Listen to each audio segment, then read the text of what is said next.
அவ்வளவு பெருசா சொல்றாரு.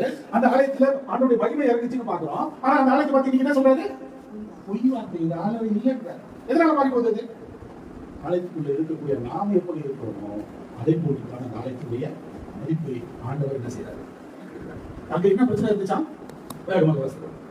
நீங்கள் உங்கள் வழிகளையும் உங்கள் கிரியைகளையும் நன்றாய் சீர்படுத்தி நீங்கள் மனுஷனுக்கும் உள்ள வழக்கை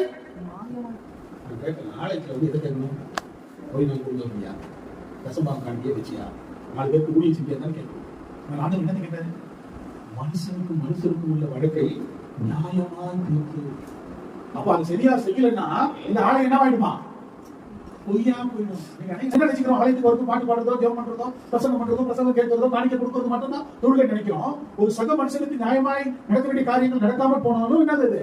ஆண்டவரை உண்மையாய் தொழுகை இல்லை. என்னது?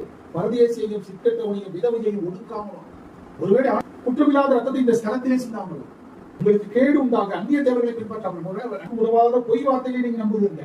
ஏன்? இந்த வாழ்க்கையில என்ன செய்யறேன்?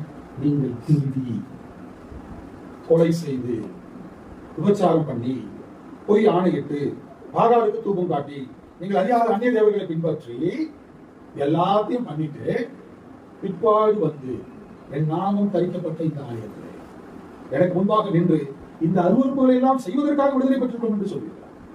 நான் போய் ஒரு குறுக்கு வழியில எல்லாத்தையும் பண்ணிட்டு ஒரு லஞ்சத்தை கொடுத்துட்டு அல்லது யாரோ ஒரு இன்ஃபுளுன்ஸ் பண்ணி ஒரு தப்பான ஒரு காரியத்தை போய் இதை பண்ண வச்சுட்டு ஆலயத்துல வந்து பேசுகிற சொல்ல முடியுமா? ஆண்டவருக்கு ஸ்தோத்திரம் சொல்ல முடியுமா? மனசார முதல்ல ஜெபம் பண்ண முடியுமா?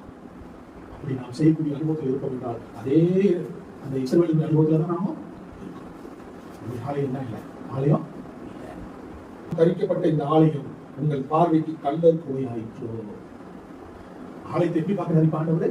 ஏன் வாசஸ்தலம்? நான் அவர்கள் நடுவில் நடக்கக்கூடிய வாசஸ்தலத்தை ஆயத்தம் பண்ணி சொன்ன ஆண்டவர் நீங்க எப்படி பாக்குறாங்க? கல்லர் கோயிலா, திருட்டு கோயில வீடா பாக்குறாரு. அது என்ன செய்வாங்க? கல்லெல்லாம் போய் வச்சுப்பான். கல்லர் கோயிலா என்ன? அவன் இருக்கிறது வெளியே யாருக்கும் தெரியாது. நைட்ல போய் திருடுவாங்க. திருடி முடிச்சு எங்க போய் ஒழிச்சுக்குவான். இன்னைக்கு பண்றதெல்லாம் தப்பெல்லாம் பண்ணிட்டு நம்ம ஒழிச்சுக்கிற இடமா இந்த மீதியான சபை இருக்குதா?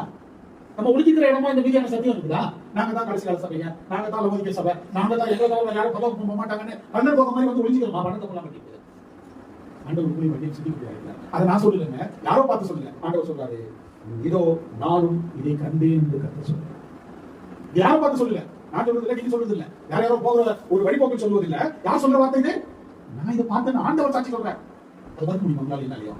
ஒருவேளை இந்த அனுபவங்கள் இந்த குணலட்சணங்கள் என்னத்துல இருக்கும் என்றால் நான் இருக்கிற இடம் என்ன இல்லை, ஆலயமா இல்லை. எப்படிதான் அல்ல உண்மையா திருட்டு பேருங்க ஒழிஞ்சிக்கிறதுக்கு தப்பிச்சுக்கிறதுக்கு உங்களிடம் தேடுகிற இடமா தான் என்னவா இருக்கும்? என்னுடைய ஆலயம்